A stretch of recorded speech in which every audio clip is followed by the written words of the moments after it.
Bienvenidos al podcast de Time School. Aquí te revelaremos los secretos para que tus horas rindan más y tengas tiempo libre para dedicarte a hacer aquellas cosas que realmente quieres hacer. El resultado, una vida más equilibrada, productiva y feliz.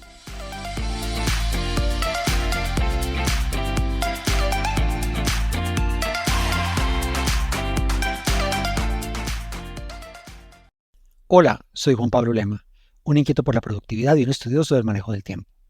Bienvenidos a un nuevo capítulo del podcast de Time School, la plataforma integral de formación en técnicas de productividad y herramientas de manejo del tiempo. Antes de empezar, quiero pedirte que si no le has dado a seguir a este podcast en la plataforma en la que nos escuchas, por favor lo hagas. Así te enterarás cuando publiquemos nuevos episodios. También te invito a calificarnos y si te gusta este episodio, compártelo con tus familiares y amigos.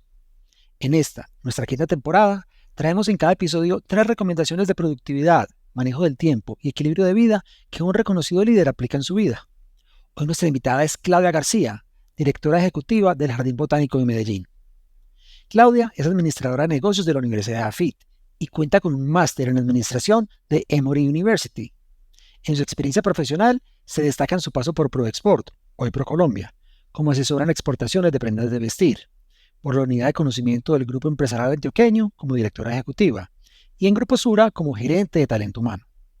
Cuenta además con una amplia experiencia docente y desde 2020 es la directora ejecutiva de la Fundación Jardín Botánico de Medellín. Durante la conversación que estás a punto de escuchar, Claudia nos recomienda: primero, establecer relaciones de confianza. Segundo, tener una estrategia clara para saber qué hacer y qué no. Tercero, tener compasión con nosotros mismos y con los otros. Empecemos. Claudia, bienvenida al podcast de Time School. Muchas gracias por aceptar nuestra invitación. Juan Pablo, muchísimas gracias por tenerme aquí el día de hoy y por permitirme conversar contigo y con todas las personas que en este momento están escuchando este podcast. Este primer segmento quisiera que lo enfocáramos en tu trayectoria profesional antes de llegar al Jardín Botánico, que estás liderando actualmente. Y viendo los diferentes cargos por los que has pasado, pues el primero con el que me encuentro es cuando trabajabas en ProExport como asesora de exportaciones de prendas de vestir. Me llamó algo la atención es porque este es un cargo que depende de otros. O sea, los productos son de los exportadores, la información te la dan los exportadores y tú estás ayudándolos y acompañándolos en unos procesos, o estabas pues en ese momento. Y aquí ahí mismo me acordé de algo y es que una de las quejas que las personas tenemos frente al manejo del tiempo es: venga, a mí no me rinde porque dependo de otros. Es que el otro no me mandó, es que el otro no hizo, es que no tengo el dato. ¿Cómo hacías en ese momento para gestionar las cosas, las personas, la información, de manera que a pesar de depender de otros pudieras cumplir con tus objetivos? Para mí la salida más importante de ese tipo de situaciones fue la de construir relación. Es diferente cuando yo al exportador le mandaba un mail, le decía, vea que me lo mande, mire que lo necesito, a cuando yo ya tenía una relación con esa persona y podía tomar el teléfono, pues porque estamos hablando de un tiempo en el que no había WhatsApp. Entonces, en donde yo puedo tomar un teléfono y explicarle cuál es el impacto de recibir esa información. Algo que facilitaba mucho mi trabajo es que lo que hacíamos en ese momento en ProExport, hoy ProColombia, era acompañar a las empresas en su estrategia de exportación. Y ese acompañamiento implica que el beneficio era para la misma empresa o incluso para el mismo empresario. Entender las motivaciones detrás de ese empresario era fundamental. Entendí en ese momento que siempre detrás de cada interacción hay una emoción. Entonces a veces llegaban personajes muy estresados y cuando yo me sentaba y le preguntaba, venga, cuénteme por qué es importante este negocio para usted, la otra persona me respondía con frases como: es fundamental para que mi empresa se salve en este momento crítico, o de ahí dependen los resultados para que me paguen la bonificación de final del año. Entonces, al entender muy bien esas motivaciones y al poder establecer una relación con el otro, pues hay unos procesos que son muchísimo más fáciles de mover. Ahora bien, también es importante contar con otros recursos, entender que si esta persona no me da la información, si hay otra manera en la que yo pueda llegar a una información que sea similar, que se le parezca y que sea útil. Entonces, tener un mapa mental, imaginario, de los diferentes recursos que tengo a mi disponibilidad, de lo que realmente necesito y es importante para solucionar esa situación, es una manera también de agilizar esos procesos y que esas respuestas no se tomaran tanto tiempo. Luego trabajaste en la unidad de conocimiento. respondían por el entrenamiento de altos ejecutivos de Grupo Sura, Grupo Bancolombia, Grupo Argos, Grupo Nutresa, y además de un jefe natural, pues cada empresa empieza a pedir y seguramente te pasaba como pasa cuando uno depende de muchos frentes y hay veces nadie pide y cuando alguien pide, todos piden al mismo tiempo. ¿Qué estrategias o qué técnicas utilizabas para atender tantos frentes, coordinar intereses, lograr afinar presupuestos y venga, pongámonos de acuerdo con cosas, sobre todo teniendo en cuenta que eran empresas distintas y al final eran como clientes, porque debes que prestarles un buen servicio? Lo primordial para mí en ese trabajo fue tener la claridad de la estrategia que estábamos siguiendo. La estrategia finalmente es una renuncia. Cuando uno se compromete con una estrategia, tiene que dejar de hacer algunas cosas. Y tener esa claridad permite tener una relación también con esos clientes un poquito más armónica. Porque en ese sentido, solo me podré comprometer con cosas que le están apuntando a la estrategia. Y de una manera clara y convincente, puedo decirle al cliente, no me estoy dedicando a eso en este momento. Entonces, si la estrategia de renuncia también me permite un poco escoger cuáles son esas actividades que estamos haciendo.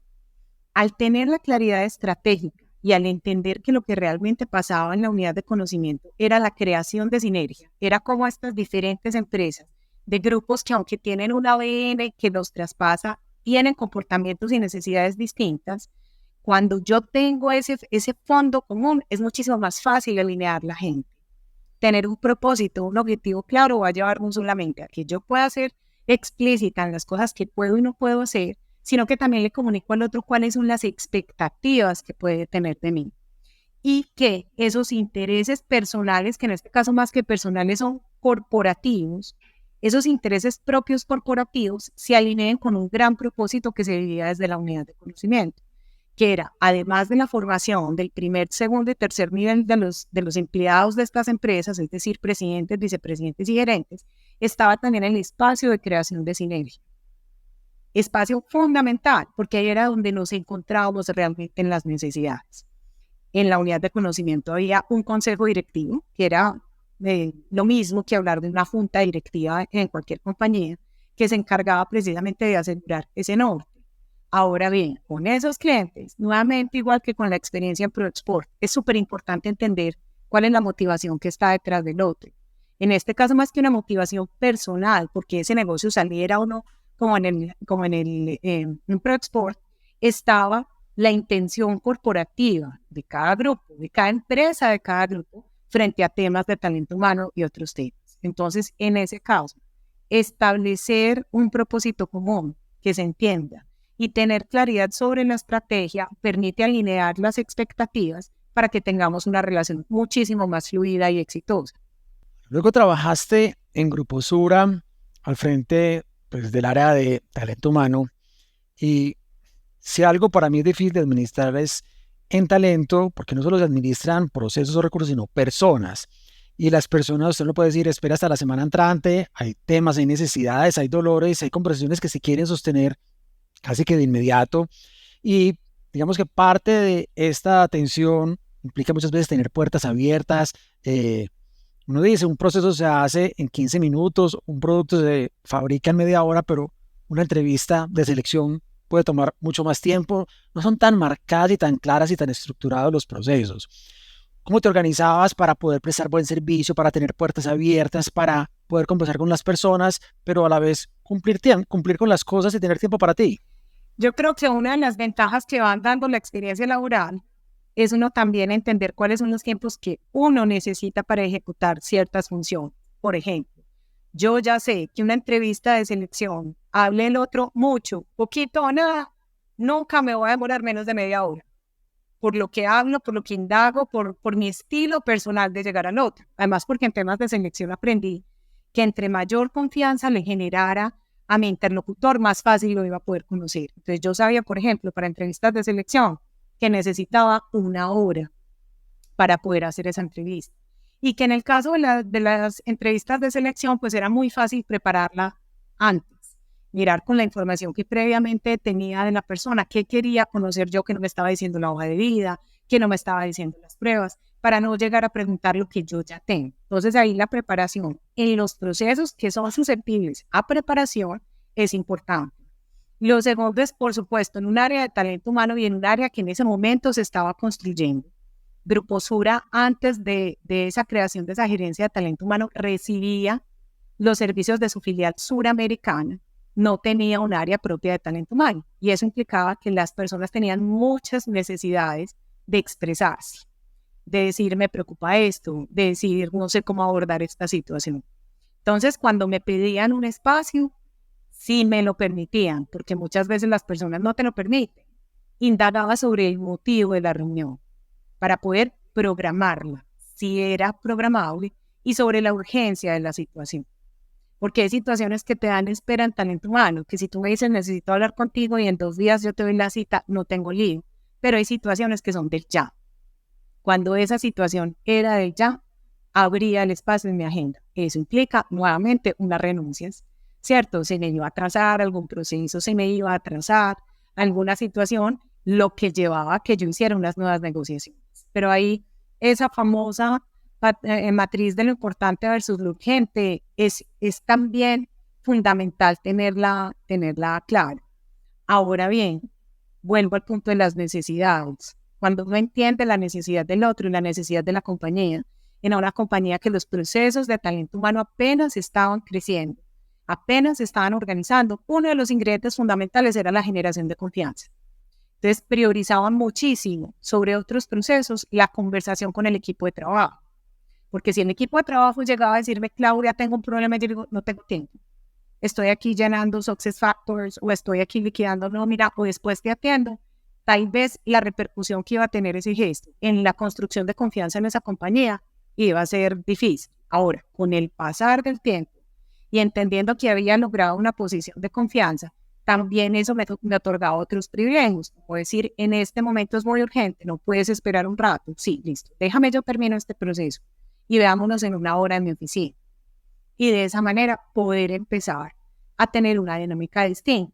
Lo mismo que ya en ese momento el equipo empezó a crecer y hay funciones que yo podía delegar para priorizar sobre otras. Mira, entonces dame un segundo, yo me organizo. A cualquier persona que me ayude, mira, te voy a entregar este proceso, necesito que vayas haciendo esto mientras yo atiendo a esta persona. Si era pues algo muy urgente que tenía que darse de manera simultánea. Hablemos del Jardín Botánico, una organización a la que llegaste justo antes de empezar la pandemia, unos mesecitos antes. Y esto me llevó ahí mismo a pensar en los retos de la virtualidad. A ver, hoy en día muchas empresas se están devolviendo, hablan de temas de creación de cultura, de integración de nuevos miembros y de las dificultades o los retos que puede traer la virtualidad. Pero aquí fue que cuando la virtualidad no se utilizaba, pues acabas de entrar al frente de esta organización y ¿qué hiciste? ¿Cómo te organizaste? ¿Cómo generaste esa confianza de la que estábamos hablando? ¿Cómo generaste construcción de equipo? No solo en un momento de virtualidad y distanciamiento, sino de angustia global, por decirlo de alguna manera. Bueno, fueron varias estrategias. Lo primero es decir que esto no es una organización pequeña. El Jardín Botánico de Medellín es una organización principalmente privada. Tenemos 4 fundadores, uno de ellos público, los otros 3 son privados y eso es lo que nos da el carácter de privado. Esto es importante porque detrás de cada decisión hay una junta directiva que respaldó todo el proceso que hemos vivido en estos casi 4 años que he estado al frente de la organización y que sigue respaldando lo que sí. Adicionalmente, yo, y lo he dicho en varios escenarios, entendí lo que es realmente la interrelación que existe con el equipo de trabajo una vez llegué yo al Jardín Botánico de Medellín. Me pasó en otras experiencias que aunque podía delegar y mi equipo podía hacer, ante una eventual emergencia, yo podía reemplazarlos. Es decir, si la persona de selección cuando estaba en Grupo Sura no estaba, pues yo era capaz de hacer una entrevista de selección y podía reemplazarla en sus funciones. Cuando llegué al Jardín Botánico, una empresa que para ese momento tenía 700 empleados, hoy somos 530 empleados, y llego y me encuentro un comité directivo en donde tengo un director de investigación, un director de silvicultura y paisajismo, temas de los cuales yo no tengo ni mediana idea, ni voy a tener idea. O sea, puedo hablar un poquito y entender más o menos de ese universo, pero nunca llegaré a esa profundidad del conocimiento. Es que uno entiende realmente la interacción tan poderosa que hay en el trabajo en equipo. Cuando tú necesitas que yo te dé norte, que yo te ayude a responder situaciones y yo necesito que tú me des opciones y que tú me des información, lo que empieza a pasar con el equipo es una cosa distinta. Porque es que estamos, claro, con diversidad de funciones, pero estamos en igualdad de condiciones frente a la necesidad que tenemos. Entonces, lo primero es decir que todo este proceso no hubiera sido posible sin la junta directiva que me acompañó y sin mi equipo de trabajo. Y lo segundo es que la pandemia fue la prueba de todas las teorías de liderazgo, de todas las teorías de talento humano, de todas las teorías organizacionales que hasta la fecha habían salido. Nos han hablado continuamente de lo importante que es aceptar la vulnerabilidad del líder. Y esta era una situación en la que no había cómo esconderme, en que salir yo a decir frescos que la otra semana volvemos, frescos que esto se soluciona, se caía de su propio peso. Y tuve ahí una experiencia muy bonita con el equipo de comunicaciones, porque claro, yo entro el 7 de enero y en marzo, no sé, 16 de marzo ya estábamos encerrados. Ahí viene toda la interacción con el equipo. ¿Qué hacemos? Yo apenas entendiendo cómo funcionaban los contratos de silvicultura con la ciudad, cuánta gente teníamos, nadie tenía certeza sobre cómo se manejaba este virus. Contratamos a Alicia Hidro, una infectóloga del Hospital Pablo Torre, la cosa más espectacular, a la que llamábamos a decirles, estornudo uno, ¿qué hacemos? Aislamos cuadrilla. Entonces aquí fue todo el conocimiento del equipo a favor de esta organización. Y ya después, más o menos en julio, agosto, tuvimos una situación financiera muy compleja que nos llevó a reunir al equipo de trabajo. Entonces, en ese momento, el equipo de comunicaciones que me acompañaba y que me cuidaba, porque me cuidaban mucho, les dije, bueno, vamos a reunir la gente y les vamos a decir que estamos en plata. Y entonces el equipo de comunicaciones me dijo, listo, jefe, entonces vea, usted hace un video y nosotros lo mandamos. Vamos a reunir a la gente.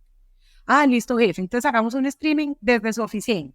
Y a la gente la reunimos en X Salón, que pues para la pandemia el jardín botánico era perfecto porque los espacios eran abiertos. Y no, yo me quiero reunir con la gente, el que pueda estar aquí, que esté acá, el resto lo conectamos. Listo, jefe, pues reunamos a la gente y que no le hagan preguntas. No, que me hagan preguntas. Jefe, la van a acorchar. Y yo voy a decir que no sé. Y yo voy a decir que no tengo ni idea, porque es que esta es una situación en la que nosotros no podemos tener certeza. ¿Cuándo va a haber reactivación económica? No sé. ¿Cuándo nos vamos a poder quitar el tapabocas? No sé. Y dentro de esa situación compleja financiera, teníamos que salir a decirles, estos son los ingresos, estos son los egresos y estamos en una situación financiera delicada.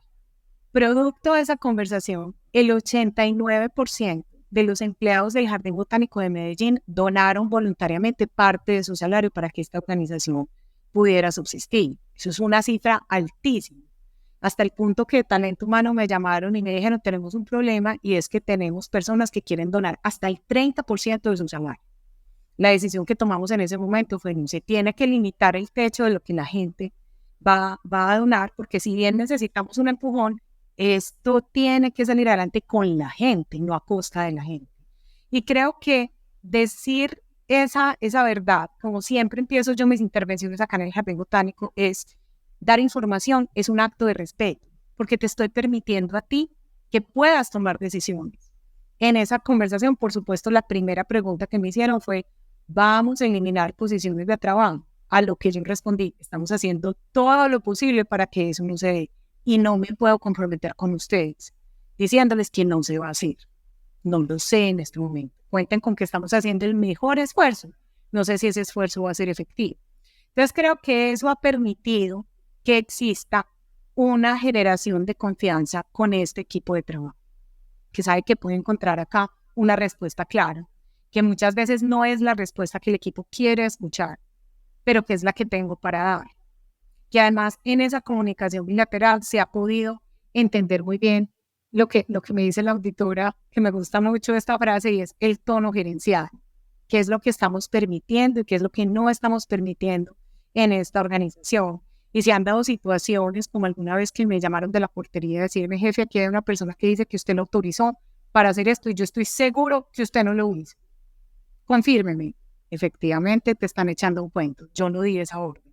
Entonces esos canales de comunicación permiten incluso que la gente se sienta respaldada para hacer cumplir las órdenes o las instrucciones o las normas que nosotros estamos dando dentro del Jardín Botánico.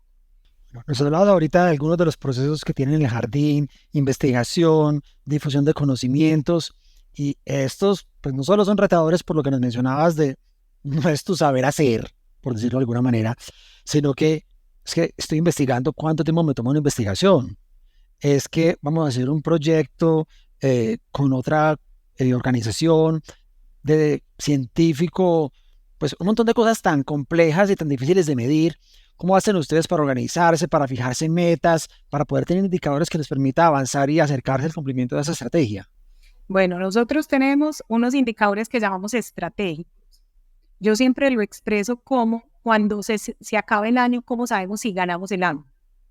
Y esos indicadores, además de ser cuantitativos, porque a pesar de ser una entidad sin ánimo de lucro, eso no quiere decir que nosotros no necesitamos ingresos.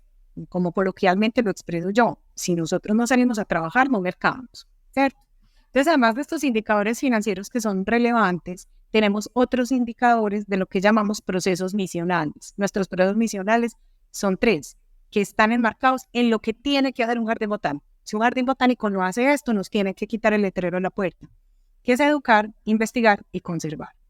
Entonces, al nosotros ya tener una meta clara, un propósito común, el propósito nuestro es conservar la biodiversidad protegiendo la vida, es mucho más fácil establecer cuáles son esas acciones efectivas. Nos movemos muchísimo para el tema de investigación a través, pues particularmente a través de convocatorias y de alianzas para proyectos específicos con universidades, con otros centros de ciencia y demás. Dentro de ese proceso de planeación se hace una organización como para cualquier proyecto. Entendiendo cuál es el objetivo y el alcance, nosotros nos podemos trazar el tiempo que nos demoramos. Incluso hay mediciones en las que por el cambio de las condiciones atmosféricas nosotros necesitamos mediciones en la mañana, en la tarde, o mediciones cada 3 meses. Todo eso se tiene contemplado dentro del tiempo de planeación del proyecto, para que nosotros podamos establecer hitos dentro de su desarrollo y decir, lo logramos, porque esos programas tienen que tener entregados. Es tan sencillo como que esa investigación se dedica a hacer proyectos de investigación que nunca terminan, entonces educación se va a quedar sin tema para poder convocar y para poder realizar lo que llamamos nosotros el proceso de apropiación de la ciencia. Entonces, la planeación aplica incluso para la ciencia, así como la financiación aplica para la ciencia, que a veces en ambientes muy académicos y muy científicos es difícil hablar de dinero porque pareciera una herejía. Es más o menos le estás vendiendo el alma al diablo si tú crees que la ciencia y el dinero van de la mano. Y realmente para nosotros hacer ciencia necesitamos recursos, y para poder hacer esa obtención, para poder tener esos recursos, para poder financiar estos proyectos de investigación, tenemos que tener una organización, unos compromisos, unos entregables. Cerrando un tema del jardín, hay algo que me sorprende y es, pues el jardín está ubicado al norte de la ciudad de Medellín, tu residencia queda en el sur de la ciudad, y algunas de las quejas de las personas en las grandes ciudades, especialmente hoy en día con la congestión, es el tiempo que nos toma el desplazamiento. ¿Qué técnicas, qué recomendaciones tienes tú frente al desplazamiento para aprovechar esos desplazamientos que quizás te tocan muy largos algunos días, dependiendo del tráfico, otros días más cortos, pero para no sentir que es un rato perdido? Bueno, soy fan número 1 del Metro de Medellín. De verdad, creo que tenemos ahí un sistema que podemos aprovechar muchísimo. Muchas veces cuando mi esposo va a dejar a mis hijos al colegio, mis hijos estudian por el estado, entonces me dejan la estación de Industriales, y de Industriales en la puerta del Jardín Botánico son 15 minutos. Es la manera más efectiva de llegar al Jardín Botánico, y generalmente a las horas que yo me desplazo voy en contraflujo, entonces no tengo unos vagones tan llenos. Esos 15 minutos me sirven para desatrasar lectura. Encontré en el Kindle una muy buena solución para leer, particularmente porque me permite tenerlo en el celular. Entonces no ando con el aparato del Kindle, sino que tengo los libros que estoy leyendo abiertos dentro del celular, y eso me permite en esos momentos cortos ir adelantando lectura.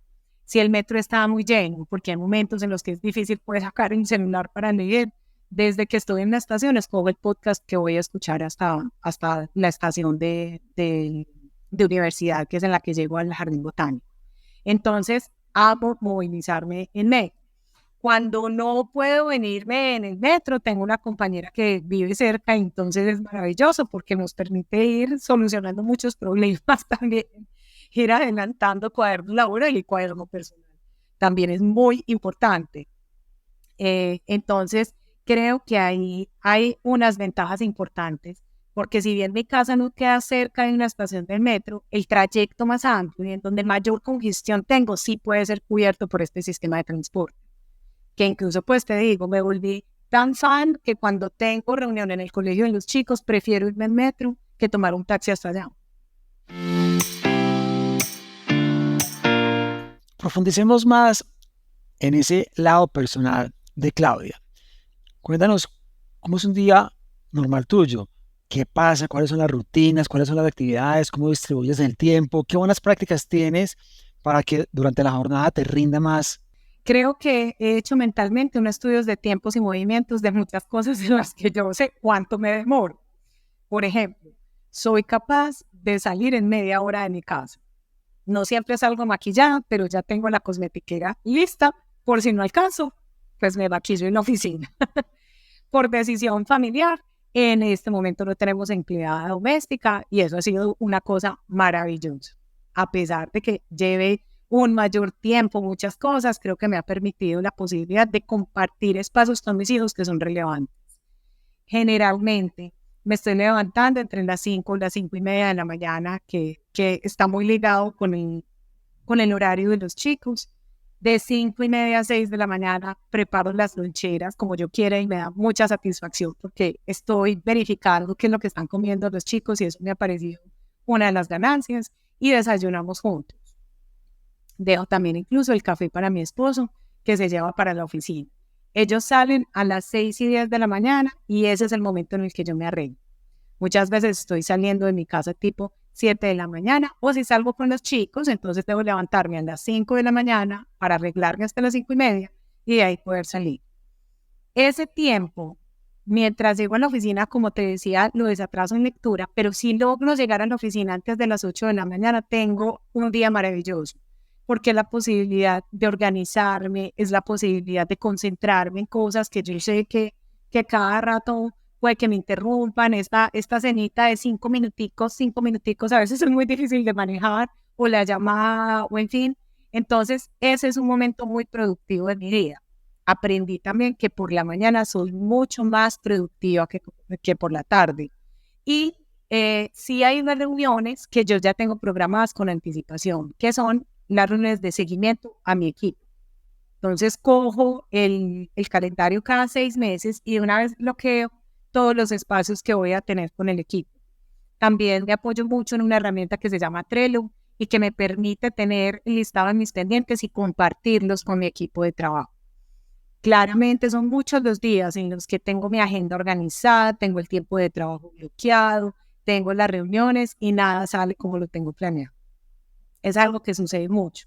Muchas veces soy muy productiva, organizo esa mañana y digo, no, saqué todo, y hay otros días que me quiero esconder del mail, que me quiero esconder del teléfono, que me quiero esconder del equipo porque tengo todo atrasado, porque algo sucedió que me llevó muchísimo más tiempo.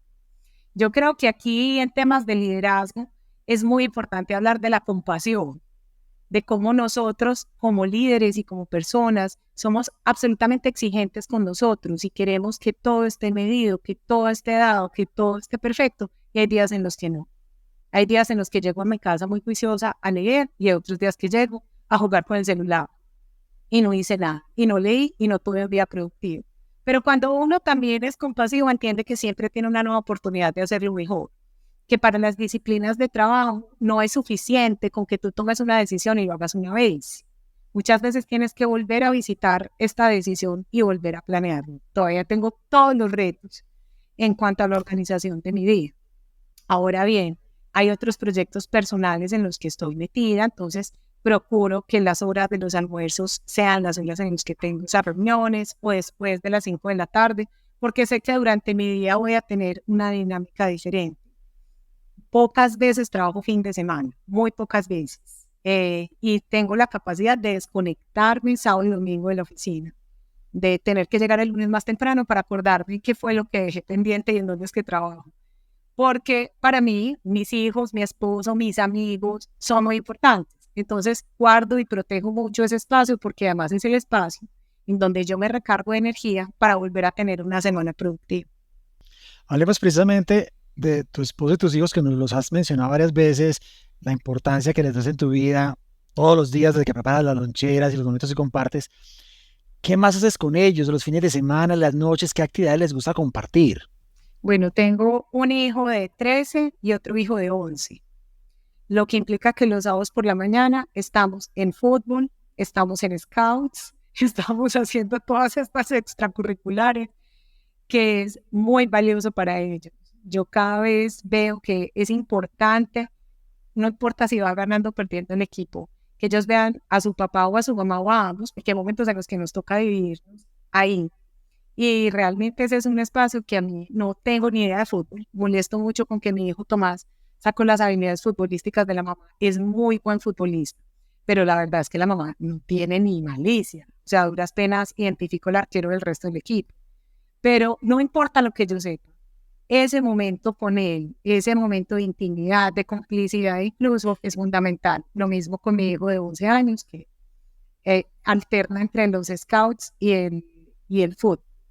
Somos muy familiares, nos gusta mucho compartir con la familia Juanpa, con mi familia y con un círculo cercano que tenemos de amigos. Es muy, muy usual que en mi casa haya asado, los sábados o los viernes, en donde vengan los amigos, en donde estemos pues en un momento juntos.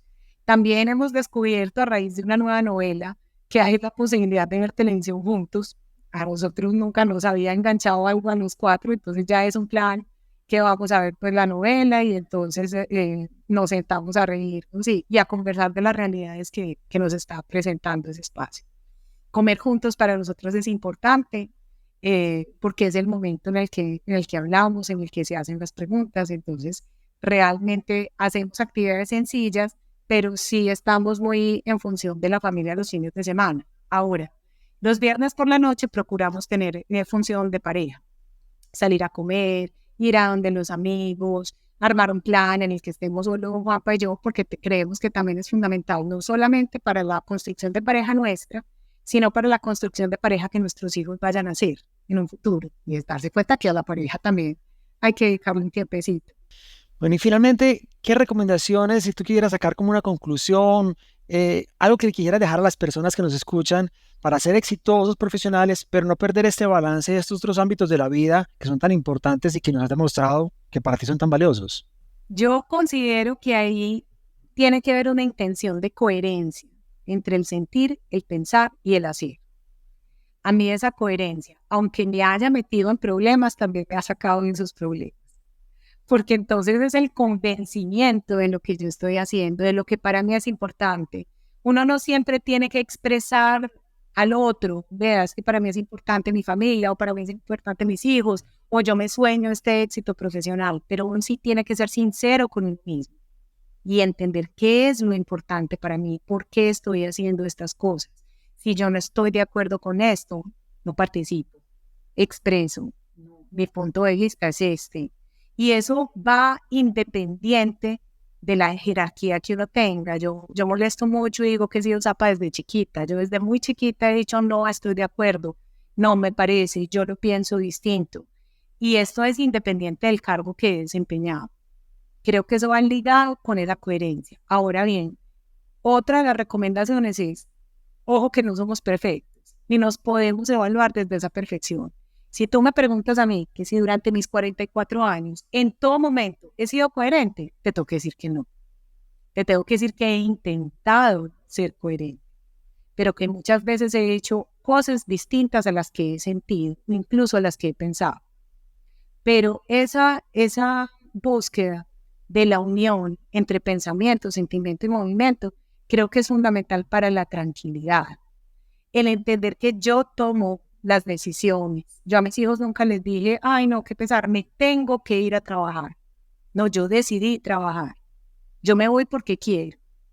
No quieres estar conmigo, quiero estar contigo y quiero irme también a trabajar. Y en este momento decido que me quiero ir a trabajar.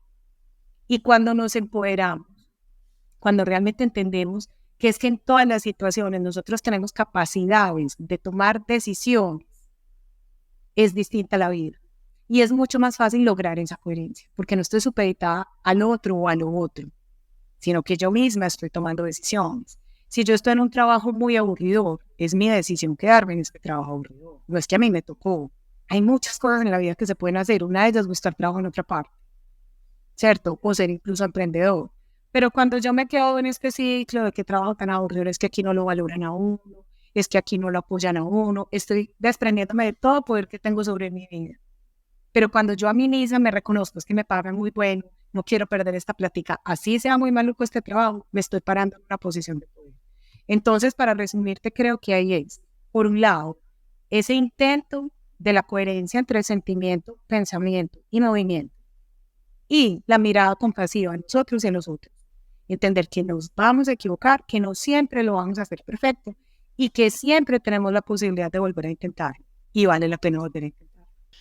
Claudia, mil gracias. Qué conversación tan deliciosa, tan llena de experiencias reales. Esto no es teoría, sino de verdad lo que haces, lo que pones en práctica y cómo vives tu vida. Mil gracias por compartirla con nuestros oyentes. Muchas gracias, Juan Pablo, por permitirme este espacio también para pensarme y para hacerme esas preguntas, porque aquí, créeme que me quedo yo repasando mis mismas palabras.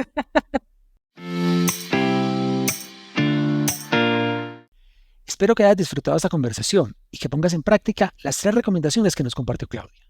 Primero, establecer relaciones de confianza. Segundo, tener una estrategia clara para saber qué hacer y qué no. Tercero, tener compasión con nosotros mismos y con los otros. Recuerda seguirnos, darle me gusta y compartir este episodio con aquellos a quienes les pueda interesar. Escríbenos a podcast@timeschool.com contándonos a qué líder admiras por su manejo del tiempo y qué te gustaría que entrevistáramos en esta temporada. Encuentra en nuestro sitio web timeschool.com más alternativas de formación en técnicas de productividad y herramientas de manejo del tiempo. Te espero en un próximo capítulo del podcast de Time School. Chao. Encontrémonos en un próximo capítulo con una nueva situación y más recomendaciones para que seas más productivo y feliz. Recuerda enviarnos los audios con tus preguntas, dudas e inquietudes al WhatsApp en Colombia 321-700-4810, por correo electrónico a podcast@timeschool.com.